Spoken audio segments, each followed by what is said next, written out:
시청자 여러분 반갑습니다. 경기도가 주최하고 6.15 경기 중부본부가 주관하는 2021 특별 초청 대담, 오늘은 네 번째 시간입니다. 오늘 주제는 남북관계의 현 주소와 민간 통일운동의 과제로 잡았는데요. 오늘 대담 손님으로 김창현 인제대학 통일학부 교수님 오셨습니다. 어서 오십시오. 네, 반갑습니다. 교수님을 좀 소개를 드려야 되겠는데요. 지금 울산시 남북교류협력 추진단장이시고 사단법인 한반도 평화와 번영을 위한 협력 대표이시고 요즘 한평학당으로 주가를 올리고 있는 한반도 평화경제회의의 또 공동의장을 맡고 계시고요. 대한민국 시도지사협의회 남북교류특별위원도 맡고 계십니다. 뭐 이 정도만 해도 충분히 어떤 활동을 하시는지 시청자 여러분이 이해하실 것 같고요.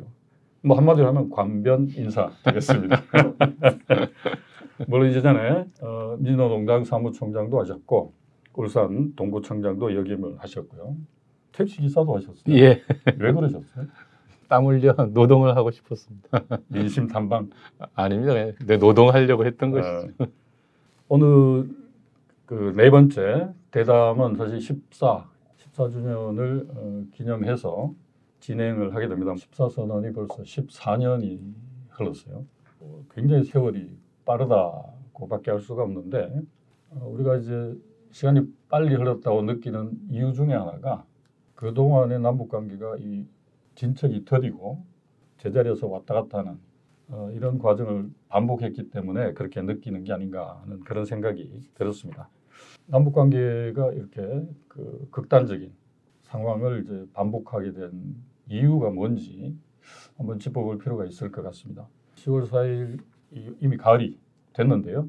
자연으로 치면 곡식이 익어가고 단풍이 드는 계절이라면 뭐 우리의 경우에는 지난 시간들을 한번 제대로 복귀해보고 또 새로운 봄을 준비하는 그런 마음 자세를 가다듬는 그런 시기가 아닌가 그런 생각을 해서 오늘 첫 번째로는 남북관계가 겪고 지난 3, 4년간을 한번 돌이켜볼 필요가 있겠다는 생각이 들었습니다.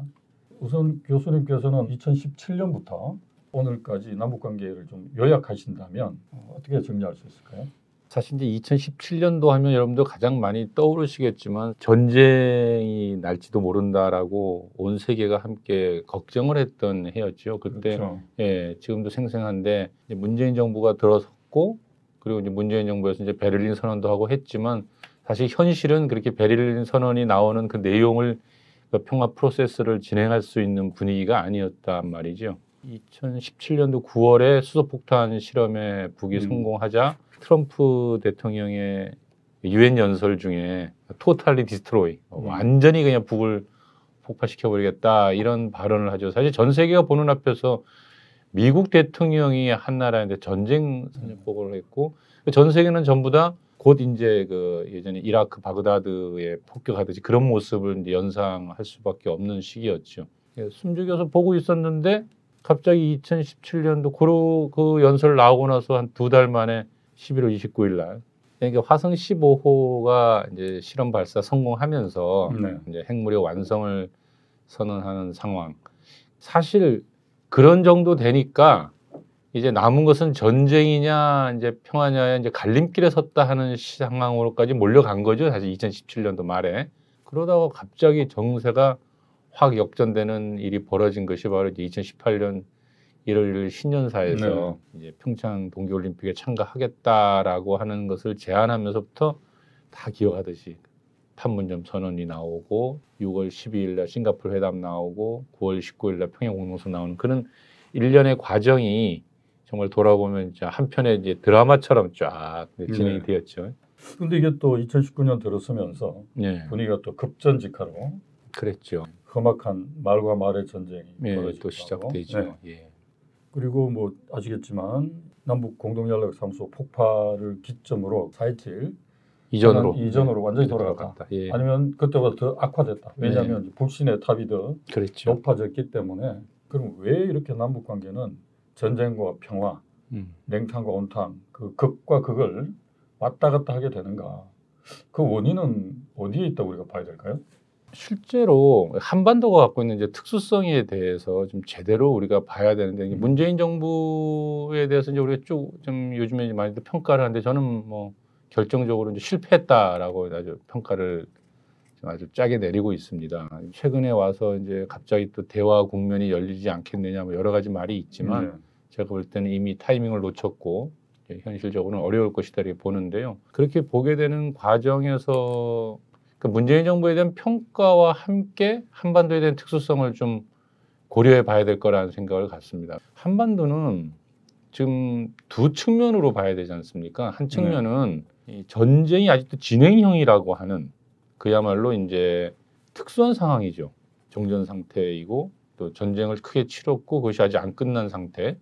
또 한 측면은 이제 분단 상황인데요. 분단과 전쟁은 하나처럼 사고하는 경향도 있지만 엄밀하게 보면 다른 얘기죠. 분단은 같은 민족이 하나의 땅에서 오랫동안 같이 살아왔는데 우리의 의지와 상관없이 두 개의 국가로 나뉘어져 버렸고 그래서 오랜 세월 동안 떨어져 있으면서 생겨나 있는 오해와 불신 또 전쟁까지 겹치면서의 적대적인 이런 감정들을 극복하고 화해하고 협력해서 민족 공동체를 회복하는 것, 즉 통일로 나가야 되는 측면, 그러니까 양 측면이 존재하는데 이제 그런 면에서 볼 때 문재인 정부가 가졌던 이 노선적 측면과 문재인 대통령의 철학적 측면을 그래서 같이 좀 평가해 봐야 된다고 저는 생각을 합니다.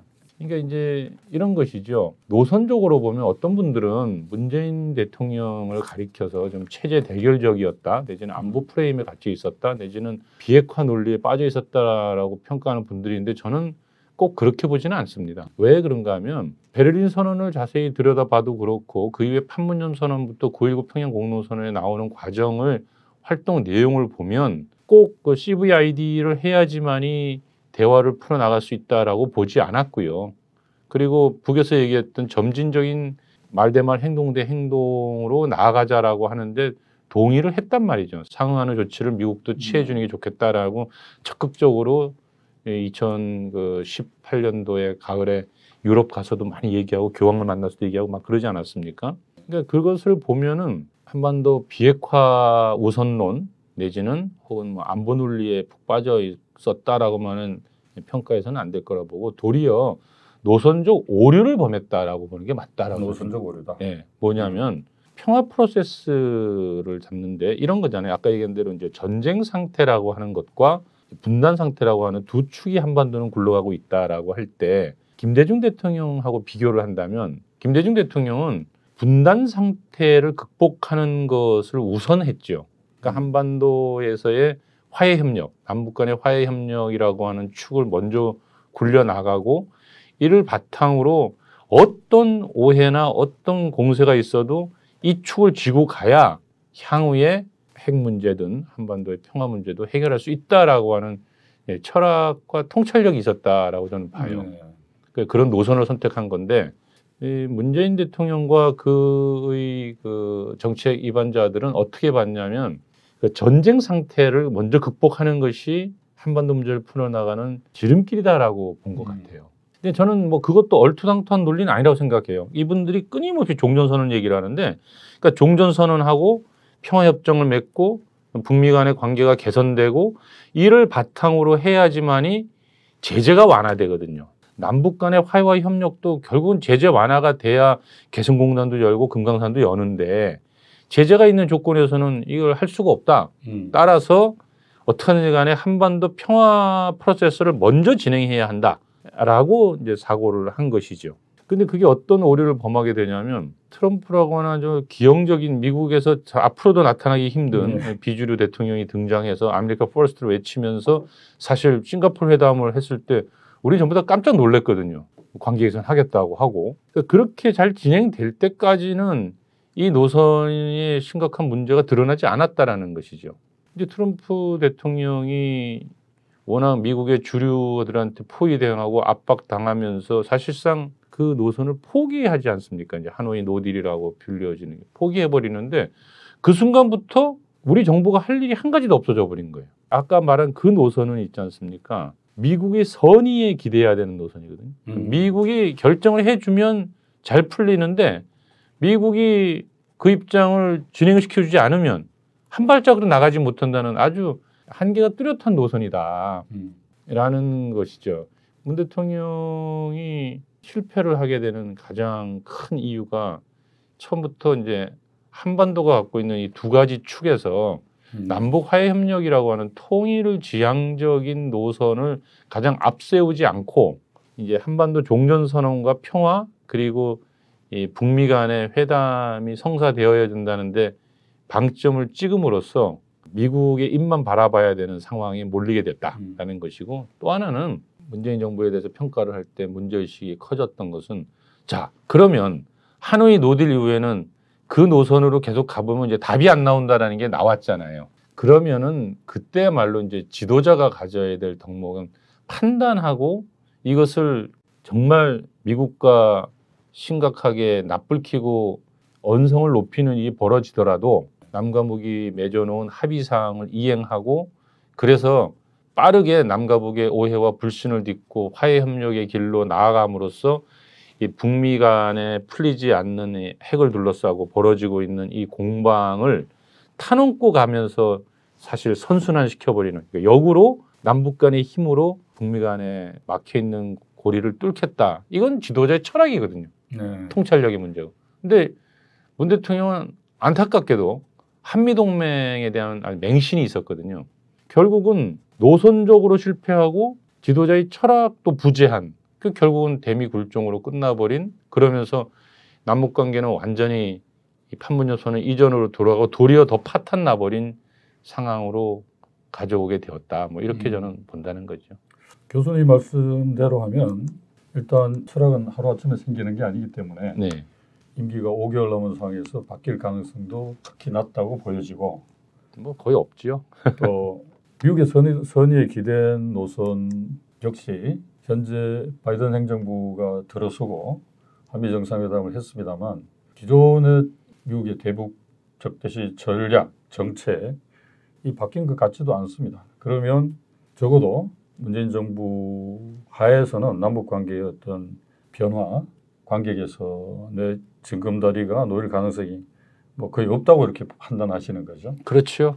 최근에 그래서 뭐 정상회담이 곧 열릴 거라는 말씀들도 하고, 이렇게 뭐 장밋빛 낙관들을 많이 하고, 심지어는 통일운동 진영 내에서도 절호의 기회가 왔다, 뭐 이런 식의 내용이 나오고 해서 제가 굉장히 그동안 우리가 쭉 해온 게 있는데 그건 너무나도 이 현 정세를 읽는 데 주관주의적 동망일 뿐이다. 뭐 이런. 뭐 오죽 답답했으면 답답하니까 하는 말이겠죠. 소망의 발로라고 생각이 듭니다만 예. 그럼에도 불구하고 지난 10월 4일 남북통신선이 전격적으로 복원이 됐습니다. 네.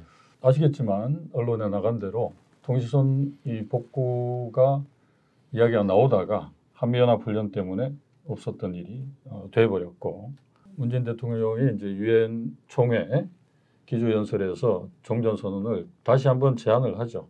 뭐 여기에 대해서 김여정 부부장이 24, 25일인가요? 이틀간에 걸쳐서 개인 명의이긴 합니다만 담화를 내놓았고, 뭐 이때부터 남북관계에 대한 희망 섞인 군불은 짚혀지기 시작했다 이렇게 보여지는데, 그러면 지금 북이 이 시점에서 통신선을 전격적으로, 제가 전격적이라는 표현을 자주 쓰는 이유는 저 같은 일반인들이 봤을 때는 맥락이 잘 안 잡혀요. 물밑에서 뭔가 열심히 갈퀴질을 한 결과인지 그렇지 않으면은 또 다른 의미에서 북쪽의 어떤 변화된 대남 노선의 발현인지 교수님께서는 어떻게 보십니까? 지금 이 시점에 통신 복원이 가지는 의미. 그러니까 사실은 지금 그동안 이제 북에서 쭉 보여줬던 여러 가지 이야기는 종전선언에 대해서 요구를 우리 문재인 대통령이 유엔에서 얘기했을 때 김여정 부부장의 담화가 2번이나 나왔지만 그 전에 리태성 외무성 부상이 답을 다 정확하게 했어요. 이상하게 다들 그 리태성의 이야기에 대해서 관심들을 잘 안 갖던데, 우리가 이 얘기를 풀어나가기 전에 먼저 한 말씀 드린다면 북을 좀 연구하는 태도에 있어서 제발 뭔가 한마디 나오면 그때마다 숨은 의도 내지는 저의 이런 것을 자꾸 찾아야 된다라고 하는 강박관념에 시달리지 말아라. 저는 꼭 그 얘기를 먼저 하고 싶은 게, 북은 엄밀하게 말하면 해석하기가 참 쉬운 곳입니다. 반드시 공식적으로 발표하거든요. 당대회가 있으면 당대회를. 근데 당대회가 없는 기간에는 이제 중앙위원회 뭐 전원회의라든지 통해 가지고 입장을 표명하고 지도자의 입을 통해서 주로 발표를 많이 하는데 그런 경우는 바뀌게 되면 왜 바뀌는가가 설명해야 되고 정확하게 그 바뀐 원인과 내용이 있어야 된다는 것이죠. 그런 면에서 본다면은 북의 그 의도나 저의를 전혀 따질 것 없이 그 종전선언에 대해서 얘기한 내용을 보면은 이렇게 얘기를 하거든요. 시기상조다 그랬어요. 분명하게 리태성 외무성 부상이 미국의 대북 정책이 갈수록 허박해지고 있다. 따라서 지금 종전선언 해봐야 종이 조각에 불과하다. 이렇게 표현을 했거든요. 그러면서 이제 미국의 대북 적대 정책의 사례를 여러 가지 얘기를 듭니다. 뭐 미니트맨 3 발사 실험한 거, 또 한국의 미사일 지침 종료한 거, 한국과 일본의 여러 가지 무장 장비들 판매하는 것, 또 호주의 핵 잠수함 기술을 이전하는 문제, 한마디로 각종 군사 훈련이 예를 쭉 들면서 이러한 그 여러 가지들이 그야말로 전부 다 조선을 겨냥하고 있고 또 조선에 대한 적대 정책의 일환인데 이런 것들이 더욱 증강되고 있는 조건에서 그냥 갑자기 종전하자고 하는 게 무슨 의미가 있느냐 뭐 이런 의미였단 말이죠. 이렇게 얘기를 하고 나서 바로 이어서 김여정 담화가 나오니까 아 이거 입장이 바뀌었네 또 다들 입장이 바뀐 게 아니었어요. 김여정 담화는 그 내용을 좀 더 친절하게 설명해 준 거죠. 그러니까 선결 조건을 얘기했잖아요. 그런 대북 적대 정책에 대한 얘기를 하면서 북의 입장은 이미 널리 알려져 있는 거거든요. 제가 볼 때 이제 문 대통령은 그것을 알 텐데 왜냐하면 문 대통령의 주변에 있는 많은 그 대북 전문가들이나 정책 입안자들이 이런 것이 어떤 의미를 알 텐데도 자꾸 정치 행위 이벤트 형식으로 이 문제를 자꾸 좀 접근하는 것 같아요. 실제로 김여정 담화에 대해서는 저는 뭐 이런 조건에서 사실은 아주 애둘러서 분명한 부정의 입장을 낸 셈이고 절대 지금 형태는 할 수 없다. 그리고 그것은 이번 최고인민회의원회에서 김정은 그 총비서가 분명하게 시정연설을 통해서 다시 한번 입장을 정리해서 얘기를 한 거거든요. 한치도 북은 입장이 변한 게 없어요. 올해 그 8차 당대회 1월 달에 있었던 코로나 방역이나 인도주의적 지원이나 이런 비본질적 문제로 자꾸 관계 개선을 하려 들지 말고 이 근본적인 문제, 한마디로 이제 정치 군사적 대립이겠죠. 이 적대를 해소해야 되고 합의상을 무겁게 대하고 성실하게 이행하자.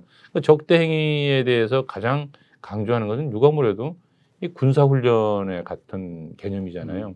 무력 증강하는 것 이런 것들인데 이런 것에서 하나도 해결된 게 사실은 없잖아요. 없는데 여기에 대해서 우리 이제 남쪽 내에서는 엄청나게 긍정적인 반응이다 막 쏟아졌단 말이죠.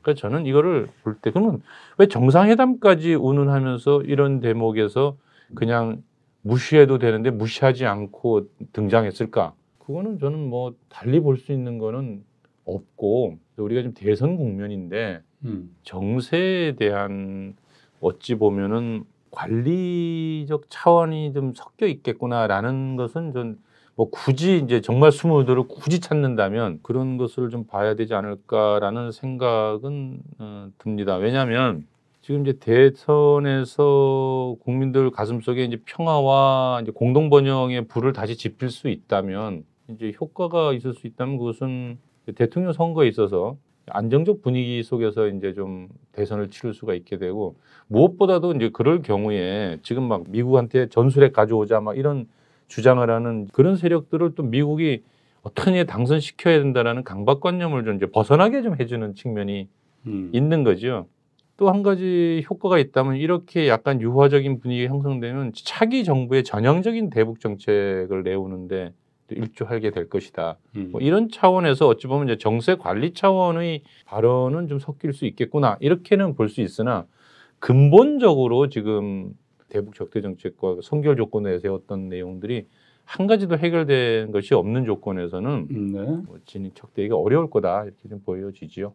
김여정 부부장 개인 명예 담화에 대해서 사람들이 각별하게 평가를 한 데에는 분위기 탓도 좀 있지 않은가 이런 생각이 들어요.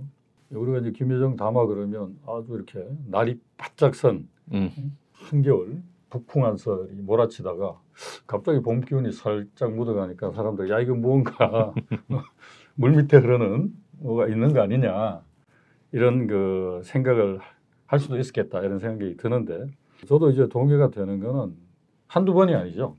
남북관계 혹은 조미관계 개선의 전제 조건은 이번에는 이제 표현이 좀 바뀌긴 했지만 이중잣대 버려라.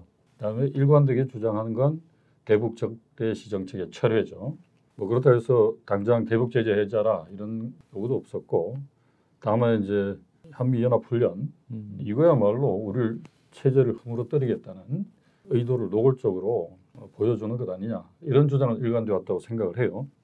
그러니까 그걸 이제 소위 근본 문제로 얘기를 했고 다음 이야기로 넘어가기 전에 이거 굉장히 중요한 지적을 하셨는데 북을 연구하는 태도가 마치 뭔가 이렇게 고난도의 이 고차 방정식을 풀거나 핑커스의 수수께끼 같은 아주 풀기 어려운 목숨을 건 이런 분석과 전문성을 요하는 것처럼 하면서 오히려 국민들의 눈과 귀를 어지럽히는 게 저는 더 문제라고 생각해요. 맞습니다. 예.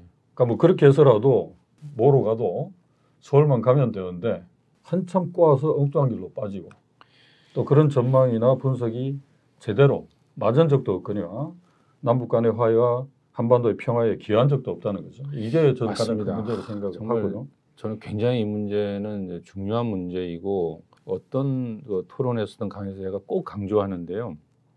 뭐 어떤 거냐면 남북 관계를 더욱 악화시키고 잘못된 또 정책적 결정을 정부가 내리게끔 하는데 가장 큰 주범 중에 하나가 소위 언론에 나와서 어떤 북에 대한 평가와 판단을 할 때 저는 막 아무 말 잔치를 한다라고 할 정도로 이런 게 의도입니다라고 하는 그분들과 그것을 받아 적으면서 또 부풀리는 이런 언론과 이런들이 남북 관계를 악화시키는 결정적인 주범의 역할을 한다라고 생각을 해요. 근데 이분들의 공통점이 뭐냐면 전제가 깔려 있어요. 어떤 전제냐면 달리 보면 굉장히 반복적이다라고도 표현될 수 있고 또 어찌 보면 그런 주관적 욕구가 깔려 있는 건데 북은 망했다라는 데서도 전제하고 있습니다. 그러니까 지난 그 고난의 행군 시절에 배급제도가 무너지면서 경제 체제 자체가 이미 회복할 수 없을 정도로 무너졌고 그 이후에 이제 가까스로 살아났으나 그걸 회복하기 전에 계속적인 제재를 받게 되면서 이제 북은 더 이상 이 회복할 수 없는 지경에 이르러 있다. 거기에 매년 계속되는 자연재해와 최근에 더더욱 또 코로나로 인해서 국경 봉쇄에 이르기까지 그래서 북은 굶주려 있고 경제는 일어날 회생할 가능성이 없어서 북이 하는 모든 행동은 바로 굶어 죽기 전에 지르는 그 단말마 비명이다. 그래서 어떤 행동을 하나 할 때마다 이거는 먹을 걸 달라는 뜻이다. 이렇게 자꾸 해석을 하는 겁니다. 그렇게 자꾸 해석을 하니까 북에서는 선결 조건으로 대북 적대정책을 철회하라라고 얘기를 하고 있는데 여기에서는 뭐라고 얘기하냐면 쌀 줄까요? 밀가루 줄까요? 이렇게 자꾸 얘기를 하는 거죠. 이렇게 되니까 도대체 너희는 뇌가 있냐 없냐까지 이제 얘기가 되는 거예요. 뭘 얘기를 할 때마다 말귀를 못 알아듣고 자꾸 엉뚱한 일을 하느냐 이렇게 자꾸 가는데 북을 바라보는 관점에서 이런 북필망론은 정말로 우리나라의 수많은 대북 전문가들 특히나 진보 보수 가릴 것 없이 그거는 팽배해 있습니다. 그러니까 이제 보수적인 학자들은 북이 망했기 때문에 더욱더 압박을 하면 체제가 붕괴될 것이다.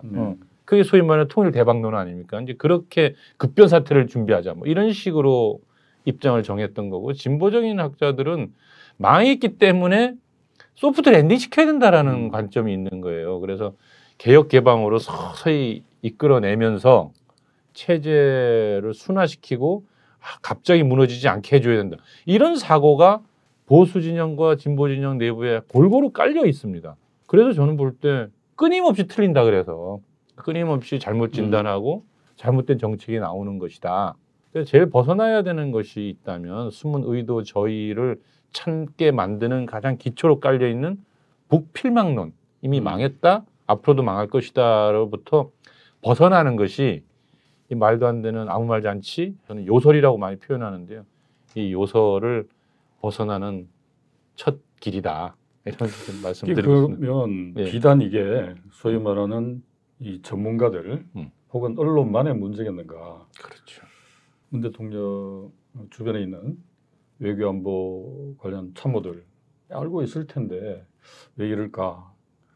이게 너무 점잖게 표현해 주신 것 같고, 만약에 그분들이 필망론에 사로잡혀 있다면 아무리 많은 정보가 들어가도 나오는 결론은 하나밖에 없는 거죠. 예. 소위 말하는 뭐 삼중고 예. 때문에라도 오래 버티지 못한다. 그러니까 비본질적이지만 물자나 뭐 방역 관련된 지원을 받게 되면 그때부터는 잡을 수 없이 내리막길을 걸을 것이다. 이런 게 이제 깔려 있는 건데, 저는 정확하게 알고 있지 못하다고 생각하고 오히려 여기에다가 정략적인 해석까지 더함으로써 남북 관계가 정도를 걷는데 막대한 지장을 초래하고 있는 건 아닌가. 뭐 그분들의 높은 생각을 평범한 소시민이 다는 알 수 없으나 나오는 결과를 보면 그렇게밖에 생각할 수밖에 없는 그런 측면에서는 모든 이 정책 입안 이전에 대북 제한 이전에 전제가 되라고 생각해요. 맞습니다. 제대로 알지도 못하고 막 지르는 건 어떻게 보면 이제 우리가 선불질한다고 그러는데 상황을 오히려 악화시키기 마련이고 또 지금까지 그래왔죠. 그래서 정말로 저는 통일운동 진영에게도 그런 말씀을 꼭 좀 드리고 싶고, 또 지금 이제 막 공부를 시작하는, 요즘에는 과거 때보다도 많이 이제 북한학을 연구하는 분도 많아지고, 그런데 그 새로 공부를 시작하는 분들도 조금만 공부를 하다 보면 다 그 길로 가더라고요. 왜냐하면 가르치는 분들이 또 전부 다 그렇게 가르치니까 가끔씩 보면 좀 약간 좀 어기 막히는데, 제가 우리 모두에서 그런 얘기 했잖아요. 북을 공부하는 데 있어서 가장 좋은 것은 있는 그대로를 보자라는 거다. 북에서 나오는 각종 성명과 또 각종 담화, 그리고 시정연설, 그리고 각 당 대회와 그때그때의 결정서, 이런 것들을 꼼꼼히 읽어보면 일관된 흐름을 발견하게 되고, 그리고 그동안 북에서 했던 여러 가지 그 발표와 행동이 있지 않습니까? 그걸 같이 맞춰 보다 보면 그 다음에 북에서 어떤 것을 하겠구나라는 것을 예측할 수가 있게 되는데, 그런 것들을 주의 깊게 보지 않고 그것이 숨어 있는 의도는 망했기 때문이다라고 하는 사고를 하는 순간부터 전부 다 눈을 가리고 귀를 가리게 되고, 자신들의 눈과 귀만 가려진 게 아니라 이걸 통해서 많은 국민들을 그렇죠. 그게 더 큰 위험이죠. 오독하게 만들고, 또 더 나아가서는 정책을 결정하고 풀어나가는 정부 당국의 결정에 큰 영향을 미친다는 거예요. 이런 대북 전문가들이 어디까지 이게 파급이 미치냐면, 제가 이제 대학생들을 이제 강의를 해보니까 느끼는데요. 얼마나 우리나라가 지금 통일 교육이 잘못되어 있는가를 알 수가 있어요. 학생들한테 있잖아요. 첫날 들어가서 자, 북에 대해서 칭찬할 게 있으면 한 사람당 한 5가지씩만 얘기해보라라고 하면 정말 거짓말이 아닙니다. 단 한 가지를 말을 못합니다. 단 한 가지도 좋은 점이 뭐냐고 물으면 대답을 못합니다. 반면에 자, 그럼 부정적인 이미지에 대해서 얘기해보라면 수십 가지가 끝도 없이 나와요. 막 20살이 된 친구들서부터 이제 한 20서너 다 20대 초반들 아닙니까? 상인도 있다 하더라도.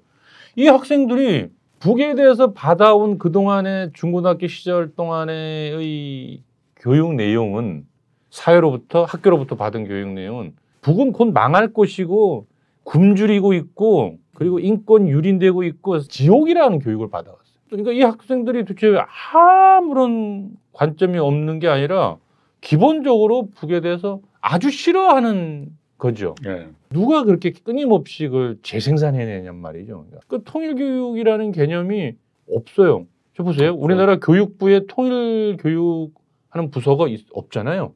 예를 들어서 일주일에 영어를 얼마나 많이 가르치며 수학 가르치고 또 역사도 가르쳐요. 조선시대, 고려시대 다 가르치지만 이렇게 분단되어 있는 현대사, 그것도 남과 북이 앞으로 하나가 돼야지 우린 산다라고 하는 것에 관련돼서 교육이 없고, 북에 대해서 정말 악마들이 모여 사는, 거지들이 모여 사는 곳이다라는 이미지를 끊임없이 심어주는 방법으로 어떻게 남과 북이 하나가 될 수 있겠어요?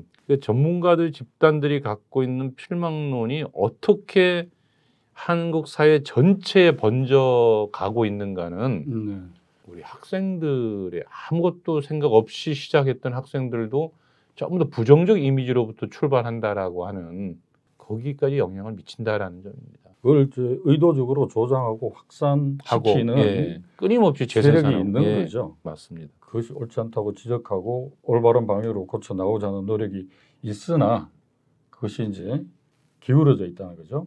분단된 지 70년이 넘었고 전쟁이 끝난 지도 70년인데 국가에서 학교에서 평화가 무엇인지 어떻게 평화롭게 살 것인지 통일에 대해서 가르치지 않는 거는 이건 정말 이해할 수 없는 모순이다. 전교조 선생님들이 학교에서 계기 수업을 합니다.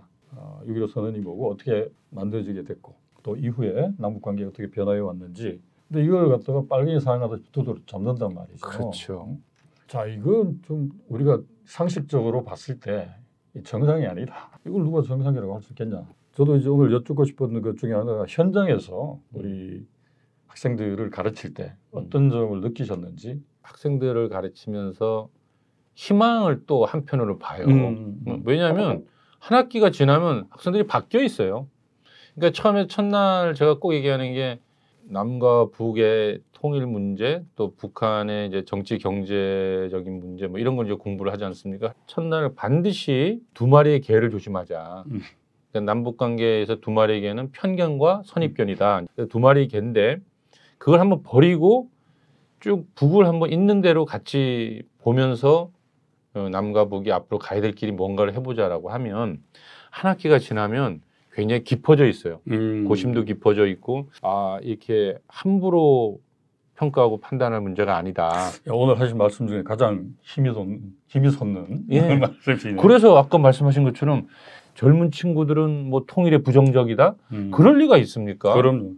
누구보다 새 것에 민감하고 또 융통성이 있는 네. 세대인데 이 젊은 세대에게 통일이 얼마나 중요하며 북과 함께 화해에 협력하는 것이 얼마나 필요한가를 잘 가르치면 또 그만큼 빠르게 변화를 일으키고 전체를 끌고 나갈 수 있는 동력도 역시 또 청년들이다. 뭐 그렇습니다. 우리가 그게 희망의 싹을 찾을 수 있었는지 뭐 이런 게 사실 가장 궁금했고요.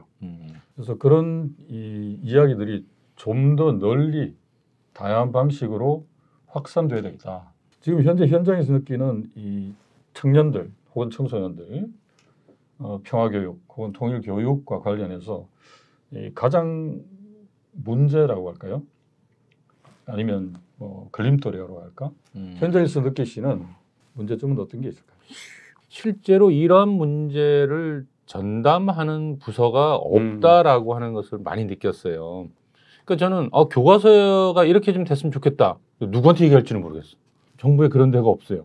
통일 교육은 이렇게 시켜야 한다라고 지금 통일부에서 일부 뭘 담당하는데 중고등학교 학생들에게 아주 체계적이고 일련의 계획을 쫙 세워서 하는 프로그램이 진행되고 있지를 않습니다. 통일교육원이 있죠. 통일교육원이 이제 통일부 산하에 있는데 왜 매년 보고서도 내고 교육 자료도 내는데 일선 교사들은 항상 그런 요청을 해와요. 애들하고 같이 볼 수 있는 교재가 없다. 그러니까요. 애들하고 같이 이야기 나눌 수 있는 뭐 그런 자료가 없냐. 그러니까 제가 볼 때는 그거는 전 교육부가 해야 된다고 생각합니다. 네. 분단되어 있는 나라에 살고 있으니 우리가 왜 통일해야 되는가를 통일교육? 교육부가 그 영어 수학 가르쳐서 입시 제도를 바꾸는 것보다도 훨씬 중요하게 미래 세대를 길러내는 역할을 해야 된다. 뭐 이런 게 가장 많이 들었던 생각이고요. 여전히 제 스스로가 이제 자기 검열을 하고 있구나 싶은 게 북의 영화를 같이 틀어서 보고 싶단 말이에요. 보면서 토론을 해보자. 그럼 북한 이제 그 정보센터에다가 이제 신청을 해요. 그러면 몇 명이 보는지 왜 이걸 하는지 꼬치꼬치 정말 엄격하게 통제 속에서 가까스로 얻어서 그것을 또 비대면으로는 할 수 없습니다. 이것도 반드시 모여서 그러니까 왜냐하면 불특정 다수에게 갈 수는 없다 해가지고 몇 명이 모여서 보고 토론하고 그래야 되거든요. 그것도 정보센터에서 가지고 있는 자료에 한해서 그 외의 것들은 틀면 허가를 받지 않았죠. 그냥 틀면 안 돼요. 그건 전부 다 국가보안법 위반이 되는 거죠. 한마디로 여전히 통일교육 자체가 쉽지 않은 자주 불온시되는 이 현실이 작동하고 있다. 저도 역시 이제 현장에서 통일교육, 평화교육을 그러면서 가장 많이 느끼는 것 중에 하나가 이거 제도화해야 된다. 지금 현재 법률적으로도 통일교육지원법이라는 게 있습니다. 있는데 이 정부 중앙기관뿐만 아니라 공무원들, 공기업들의 임원 직원들은 1년에 1시간씩 받도록 되어 있어요. 근데 이게 이제 코로나 때문에 유명무실화된 것도 있지만 영상 교재에 맞는 거 한번 틀어주고 끝나는 경우가 많고 그것조차도 의무사항이 아니기 때문에 누가 했는지 안 했는지 또 하고 난 다음에 어떤 결과가 나왔는지 개선점은 없는지 또 안 한 기관에 대해서 어떤 처벌을 주는지 없습니다.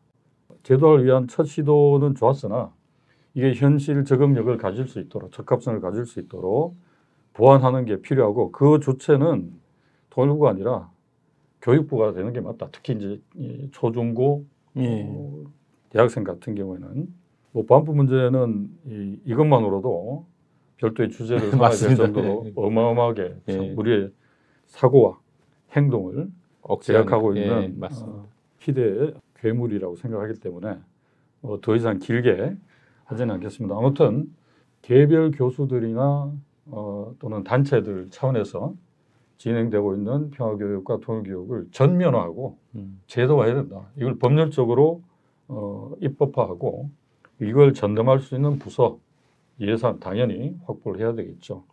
그런 차원에서는 과도기적으로 이 민관 협력 프로그램을 잘 운영하는 게 굉장히 중요하다고 생각을 합니다. 민간이 가지고 있는 인력과 경험과 또 그분들이 가지고 있는 열정을 받아들이면 되는 거죠. 제도적으로 보장하고 예산을 지원하고 보다 나은 방안을 찾기 위해서 같이 모색하고 그러면서 일정한 경험과 인력이 축적이 되면 그걸 이제 부서화하고 보다 본격적으로 전면화할 수 있는 방법도 있을 거라고 생각을 합니다만 어쨌든 이건 정책 담당자와 입안자와 집행자의 철학의 문제라고 생각이 듭니다. 예산 이야기하면 저는 국방예산 53조를 펑펑 쓰면서 한 5조 정도면 전면 무상교육이 가능하다면서요. 그러면 통일교육을 전담하는 부서를 만드는 데는 훨씬 적은 예산으로도 가능하지 않겠는가 그런 생각이 들고요.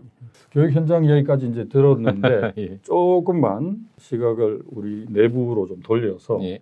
우리가 지금 정부 당국의 노력과 한계에 대해서도 이야기해봤고 교육 현장에서 느끼는 보람과 아쉬움에 대해서도 말씀을 드렸습니다. 그러면 지난 2017년 문재인 정부 때부터 해서 민간 진영의 통일운동 혹은 평화운동에 대해서는 우리가 어떻게 좀 평가할 수 있을지. 그 말씀으로 들어가려고 하면 이 얘기를 꼭 짚고 가야 돼요. 왜 판문점 선언과 평양 공동선언이 제대로 지켜지지 않았을까를 우리 아까 앞에서 얘기할 때 이제 노선과 철학의 이야기를 드렸는데 현상적인 문제로 좀 더 천착해서 들어가 보면은 합의상을 안 지켰다라는 거잖아요. 사실은 하노이 노딜 때문만이라고 얘기할 수는 없다라는 게 당시 문재인 대통령이 평양을 다녀온 이후에 유럽 순방길에 올라서 이제 뭐 프랑스, 이탈리아 교황청 다니면서 미국이 상응하는 조치만 취해준다면 이제 비핵화도 이루어질 거고 평화가 온다 막 이런 얘기를 많이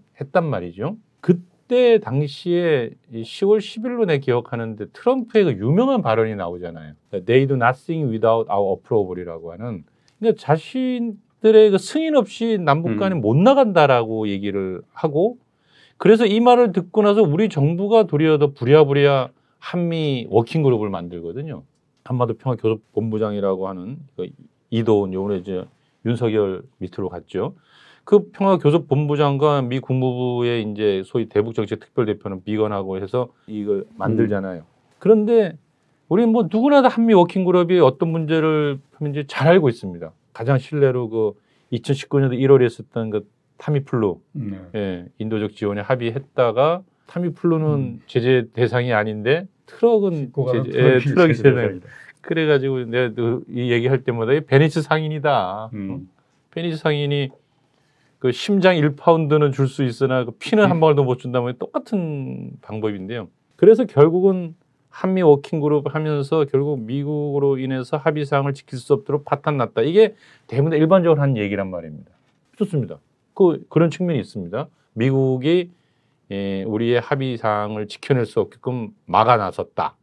첫 번째 이유 맞다라고 봅니다. 그럼 그 다음에 2019년도에 있었던 맥스 썬던이 한 각종 한미 연합 군사 훈련이 엄청나게 남북 관계를 악화시켰는데 그건 또 뭐냐? 그것도 안 좋습니다. 미국이 군사 훈련 하자고 하는 것을 안 할 수 없었다. 그러니까 미국을 따라다닐 수밖에 없다. 이렇게 자꾸 이제 해석을 하다 보면 우리가 미국으로부터 자유롭지 않은 한 남북 관계는 한 발자국도 나갈 수 없구나. 이렇게 결론을 내리게 된단 말이죠. 그래서 아까 노선과 철학 얘기를 했는데 왜 통일운동 진영 얘기를 하기 전에 먼저 이 얘기를 하냐면 이런 거죠. 통일운동 진영은 그럼 그 당시에 우리 뭐 했냐라는 얘기를 이제 스스로들 한번 돌아봐야 될 것 같아요. 네. 결론부터 얘기한다면 정세를 선도하려는 마음가짐이 필요하다라고 생각해요. 통일운동 진영은 정부 당국 간의 결정과 나아가는 합의상을 어떻게 지켜내느냐를 편승하려 들면 안 된다. 통일운동 진영이 해야 할 역할이 아니다라는 거죠. 네. 어떤 분들은 우리가 과거와 같은 위치에 있지 못하다는 것이 당국이 우리를 의도적으로 배제했기 때문이다라고 사고하는 경우인데 저는 볼 때 그거는 제대로 하는 평가가 아니다라는 거죠. 비겁한 변명입니까? 아니요, 뭐 비겁하다고 표현은 안 하겠지만 민간 통일운동은 자기의 주어진 역할과 임무에 있어서는 한반도 정세의 중심축을 뚫고 나가는 높은 자부심과 긍지, 자기 역할 이런 것이 좀 필요하다는 거예요. 우리가 당국 간에 완전히 막혀있던 군사독재 정권 시절에도 통일운동 진영은 정세 돌파하고 파열구를 냈다고요. 뭐 임수경 같은 경우는 정말 그 엄중한 시국에 방북하고 문익환 목사님도 김일성 주석을 만나고 와서 감옥 가고 막 그런 일들도 벌어지고 8월만 되면 그 뜨거운 여름에 수많은 청년 학생들이 통일을 외치면서 결국은 이 싸워 나갔다라는 거잖아요. 그런데 6.15 이후 2007년까지 14선언까지 가는 이 과정에서는 가장 많이 몰두했던 게 교류협력이었어요.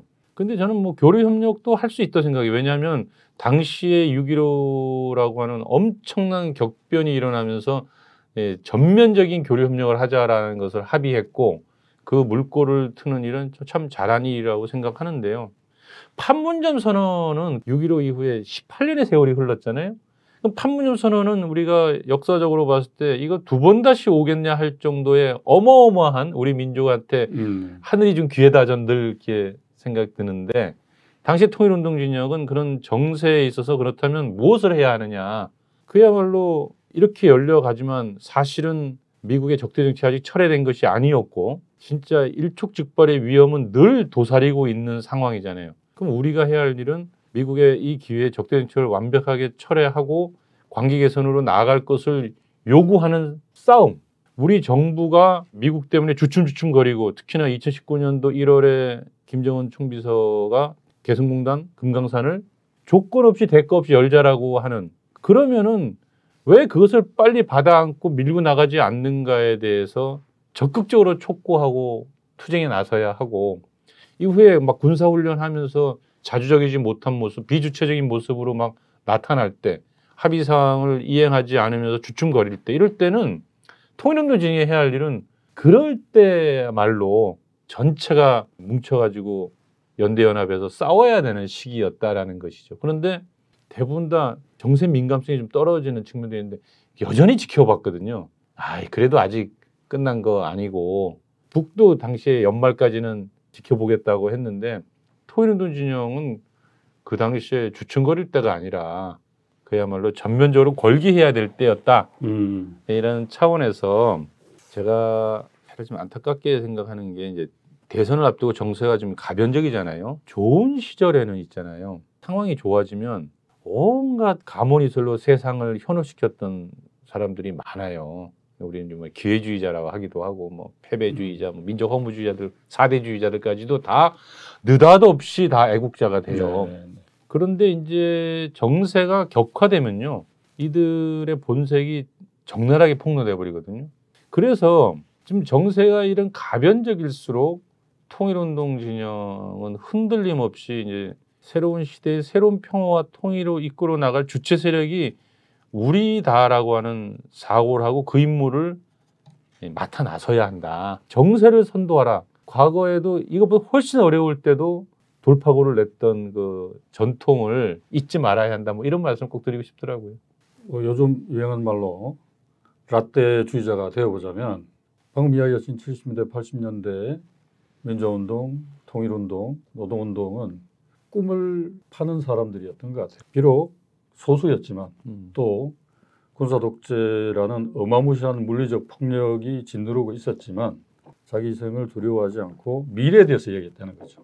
우리가 꿈꿔야 될 세상, 우리 후대들이 살아가야 될 세상은 이런 것 아니냐. 그게 민중들의, 국민들의 마음을 사로잡았고 그것이 오늘날 더디지만 우리 사회가 조금씩 변화 발전하는 그 원동력이 됐다고 생각을 하는데 그런 면에서 보면 같은 의도의 다른 표현일 수도 있습니다만 그러니까 여러 분야에서 정말 열심히 고생하시는 운동가 여러분들의 뭐 결례되는 표현이 날지 모르지만 언젠가부터 운동이 좀 공무원화 됐다는 느낌이 들어요. 3월 1일 날은 3.1절 기념행사, 4.19는 4.19 기념행사, 5.18, 60, 6.15, 7.27, 8.15 아니 근데 그것만 하려고 해도 얼마나 벅찹니까? 한 달에 한두 건 이상 대규모 행사를 치러야 되는데 근데 저는 그게 필요 없다는 게 아니고 그럼 원래 6.15 우리가 어떻게 받아들이고 그 정신을 되살리기 위해서 어떤 방법을 한번 취해보겠는가 하는 이 고민들이 조금 쇠퇴한 거 아닌가 하는 느낌이 좀 있어요.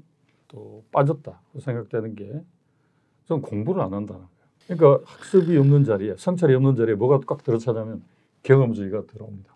그래서 아까 우리 했던 그 얘기를 좀 이제 매듭을 지어본다면 그 공부 얘기가 나오니까 통일운동 진영이야말로 북에 대해서 진지하게 공부해야 된다고 생각해요. 북의 주장은 단순 명쾌하다고 우리 아까 얘기했잖아요. 뿐만 아니라 일관되어 있다. 북의 주장은 전체 인민 앞에서 당의 결정으로 지도자 입을 통해서 발표하기 때문에 함부로 바꿀 수 없다. 그래서 북의 언행에 대해 숨은 의도나 저의를 찾기보다 그대로 보는 훈련을 하자. 이게 제가 앞으로 쭉 얘기한 건데 이런 것을 제때 이해하는 거야말로 정세를 따라다니지 않고 정확히 파악하고 미래를 선도하는 힘이 될 것이다.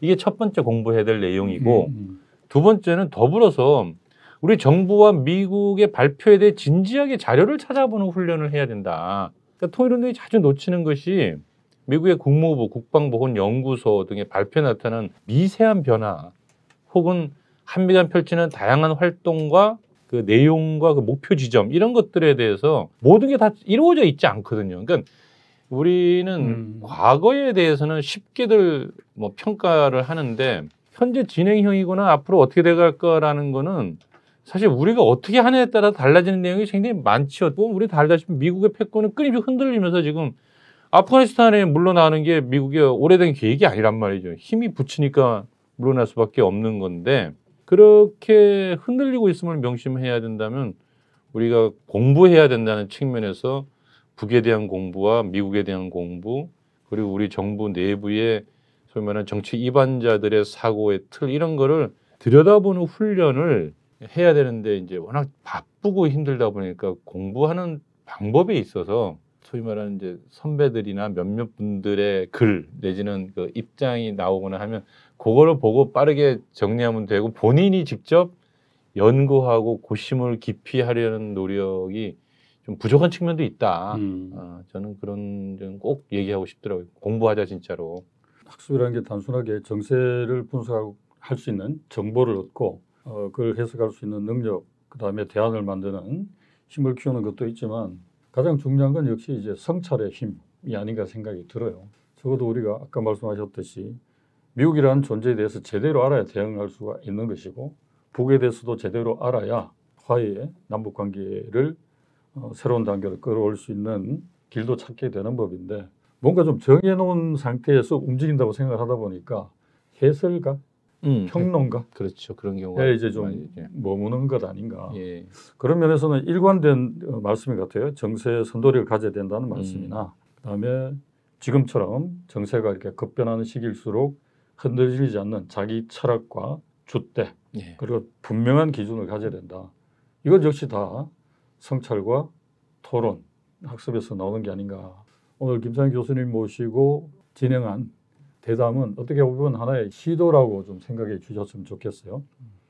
정세 분석도 많이들 하고 또 현장의 목소리도 우리가 얘기를 하지만 우리가 어떻게 이 새로운 시대를 책임지는 주인공이 될 것인가, 그걸 담지하는 사람이 될 것인가 라는 측면에서는 시도에 불과했다고 생각을 합니다.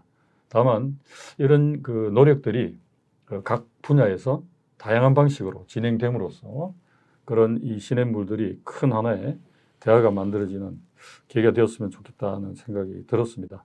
오늘 여러 가지로 뼈아픈 그러나 우리 이 삶에 또는 활동에 반드시 지켜야 될 원칙, 그다음에 철학, 자세에 대해서 말씀해 주신 우리 김창현 교수님께 다시 한번 감사하다는 말씀 드리면서 오늘 대담 이렇게 정리하도록 하겠습니다. 수고하셨습니다. 예. 고맙습니다. 나.